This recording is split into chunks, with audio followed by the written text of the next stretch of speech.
Egypt has blasted comments by Israel's top diplomat in which he blamed the Arab country for the closure of the Rafah border crossing with the Gaza Strip. Cairo has expressed mounting frustration with Israel's seizure of the Palestinian side of the crossing last week, saying it threatens the country's decade-old peace treaty.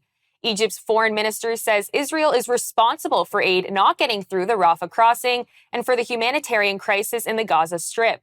Joining us now from Israel to discuss the latest in Israel's war against Hamas is Eylon Levy, former spokesperson for Israel's prime minister. Eylon, thank you so much for joining us today. Hello, good to join you. Now, why is the Rafah border crossing closed right now, and how is it going to impact aid going into Gaza?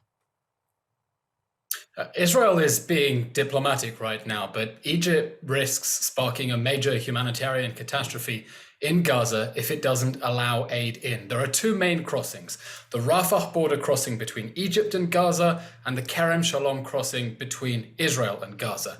And Egypt right now is refusing to allow trucks to go through its territory and reach the Kerem Shalom crossing, where most trucks have gone through. Now, as for Rafah, in recent days, Israel has seized control of the Rafah crossing. That was the main entry for Hamas smuggling and Hamas's distribution of resources inside the Gaza Strip. Israel wants to be able to open that crossing as soon as operational conditions allow, but it appears the Egyptians don't want it to open on their side. And as I said, even worse, they don't want aid to go from the Rafah crossing to Kerem Shalom instead, and that's the main entry point for aid to reach civilians in Gaza who need it.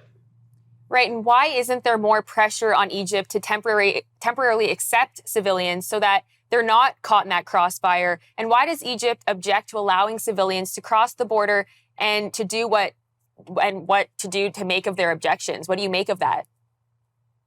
That's an excellent question. Egypt charges Gazans thousands of dollars to get out of the Gaza Strip, which is insane when you think that Egypt has now joined the outrageous allegations by South Africa at the International Court of Justice, accusing Israel of genocide while they're charging Gazans thousands of dollars to be able to escape a war zone. Now, what Israel wants and has been urging inside Gaza is to try to get civilians to safety, relative safety, inside the Gaza Strip. That's why before launching the operation in Rafah, it designated an expanded humanitarian zone where it will be possible to distribute food and water, and there are field hospitals saying it wants civilians to go there. And it's urging the international community to help civilians get to relative safety inside Gaza and be evacuated to areas where Hamas cannot use them as human shields and hide behind them, as it has in all the major urban centers in Gaza. And can you walk us through how exactly the IDF notifies civilians on when to flee and where they should go?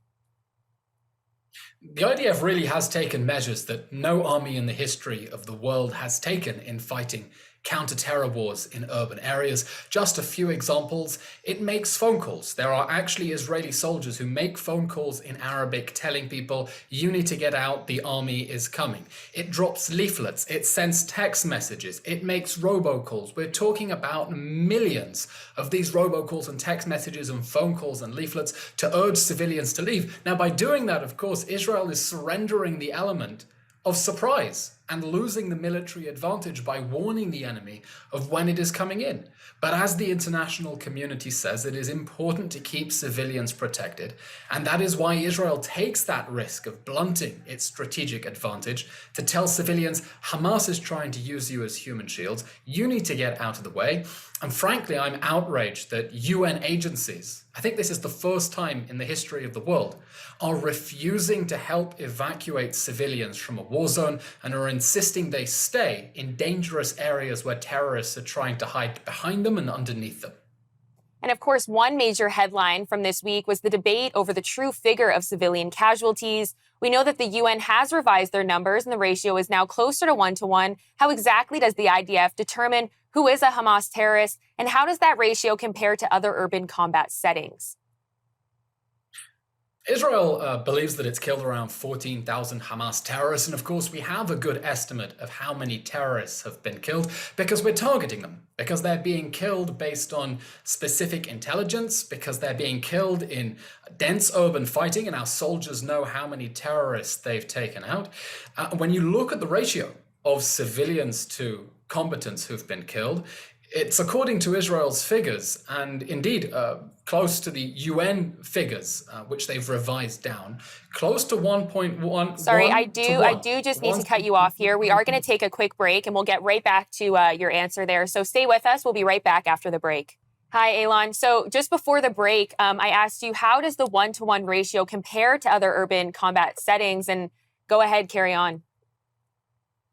It's practically unheard of. I mean, it is unheard of in the history of warfare. The closest comparison to the Battle of Gaza is the Battle of Mosul in 2016, when the whole world tried to dislodge ISIS. And the civilian to combatant ratio was around 1 to 2.5. For every one civilian, about 3,000 civilians were killed. For every one terrorist who was killed, around 2.5 civilians were killed. Some people think that as many as 20,000 civilians could have been killed in Mosul. According to the UN, the ratio of combatants to civilians is 1 to 9 in urban warfare. And that's why, even though the images from Gaza are deeply saddening, and it's horrific that Hamas has brought this tragedy on the people of Gaza by waging war and fighting it in densely populated areas. If the final numbers are anything near the IDF's own estimate, it shows the great lengths that the IDF has gone to minimize harm to civilians. And I'm sure that militaries around the world are going to learn from the IDF for years to come. And its new gold standard, you could call it, for fighting terrorists in urban centers. Now, Canada's Foreign Affairs Minister has said that Canada supports the path for Palestinian statehood. In your view, what would it take for a Palestinian state to be viable? I think the lesson that Israelis have drawn from October 7th is that we have very little wiggle room. Israel is not Canada. It's not thousands and thousands of miles wide. A Palestinian state would leave Israel only 9 miles wide. And Israelis want to know, if we withdrew from Gaza in 2005, and got 2 decades of rocket fire and the death squads that launched the October 7 massacre, how can you guarantee that won't happen from the West Bank? How can you guarantee that won't happen when 0% of Palestinians in the West Bank, according to a recent poll, think the massacre was illegitimate? When Iran is trying to flood the region with weapons? When the Palestinians are telling us that their vision is from the river to the sea, to replace Israel instead of living next to it? And unfortunately, the recent moves we've seen now to recognize a Palestinian state tell the Palestinians that the barbaric atrocities of October 7th propelled their national cause forward, that gang rape works, that burning whole families alive works, and the Palestinians cannot be allowed to think of October 7th as their Independence Day. The international community must make clear terrorism has a cost, it's a dead end, there's no light at the end of that tunnel, and if they genuinely want peace with Israel, they need to accept that Israel has a right to exist and that they want to live next to it, instead of continuing to chant from the river to the sea, which means they want to eliminate Israel completely. Now, I'd like to shift gears here to the growing campus protests in Canada. We regularly see protesters, like you've just said, chanting from the river to the sea and globalize the Intifada. Now, how do you interpret that slogan? From the river to the sea is a call to eliminate the state of Israel. It's not a call for a Palestinian state next to it, but instead of it. Because between the Jordan River and the Mediterranean Sea, yes, there's the West Bank, which is disputed, but there's also the sovereign state of Israel, including Tel Aviv, where I am now. So when you say from the river to the sea, you're saying that the Jewish citizens of Israel who live in a liberal democracy, and the Arab citizens as well, should be under Palestinian rule when Hamas is the most popular Palestinian political party. That is why many people interpret from the river to the sea as a call for the genocide of the Jews, because we saw what Hamas did on October 7th when it managed to break out from the sea and move towards the river. As for the calls to globalize the Intifada was a wave of suicide bombings in Israel in the early 2000s that blew up hotels and bars and cafes and malls. And when people are chanting globalize the Intifada, they are calling for concerted, targeted political violence against Jews and against Israelis. When they say they want an intifada in Canada, they are calling for suicide bombings in Canada.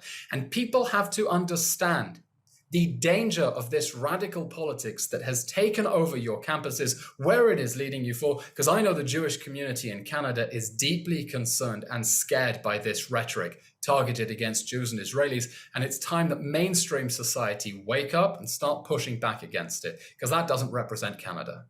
Eylon, thank you so much for joining us today. Thank you very much.